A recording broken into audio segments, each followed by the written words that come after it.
PKS nilai blok campaign dimulai. Terjadi pemasangan spanduk provokasi di 33 titik.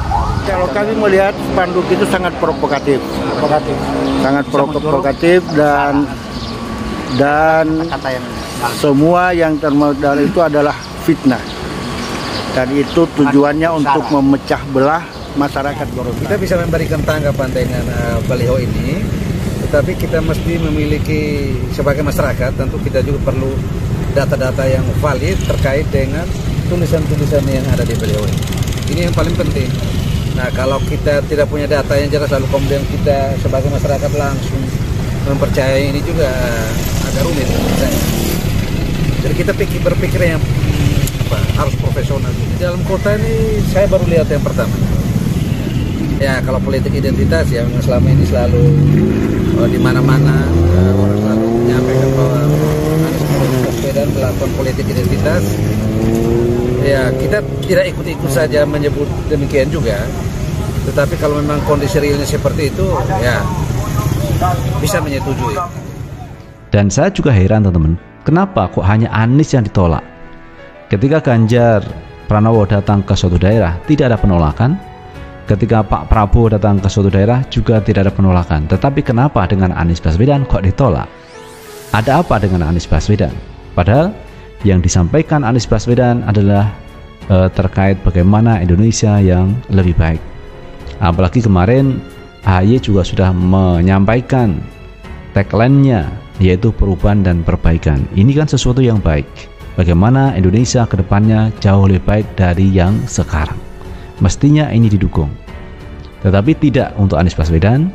Penolakan di mana-mana terjadi. Sebenarnya ketika ada bakal calon presiden datang ke suatu daerah, harusnya dimanfaatkan untuk diajak dialog.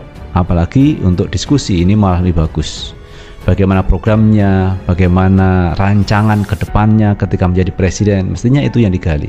Bukan ditolak mentah-mentah kehadiran Pak Anies datang ke suatu daerah. Ini amat disayangkan. Tapi yang paling penting adalah kalau memang ada kelompok-kelompok pihak-pihak tertentu, ya kita sebut sebagai syai'un itu ya, memang punya impresi untuk menghalang-halangi, tentu ini nggak produktif. Ini bukan zamannya lagi.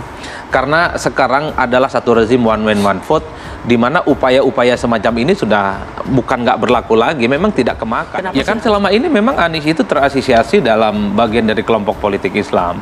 Jadi kalau dilihat pemilih-pemilih Islam memang banyak yang memilih Anies Baswedan. Jadi simbolisasinya juga adalah simbolisasi Islam. Nggak ada soal dalam politik. Mau identitas apapun selama tidak digunakan cara-cara kekerasan, tidak kemudian petentang mengkafir-kafirkan orang, itu nggak ada persoalan apapun. Nah, makanya sesat dan menyesatkan. Ini yang harus diakhiri. Dan kita semua harus sadar, elit-elit itu, bahwa ini sebetulnya kalau diteliti secara, memang itu bukan Anies yang bawa politik, bukan lagi melakukan kedoliman terhadap figur-figur tertentu, tidak lagi mencari kesalahan-kesalahan atau kelemahan-kelemahan, tetapi kita sama-sama sepakat untuk selalu mengangkat hal-hal yang positif, yang baik. Kemudian kita tawarkan pikiran-pikiran yang cerdas, yang bagus untuk mencari solusi-solusi bangsa yang begini banyak problemnya. Nah, kalau kita mau meningkat di situ, titik tolaknya Pancasila, kemudian kita adu argumentasi, adu pikiran, adu solusi.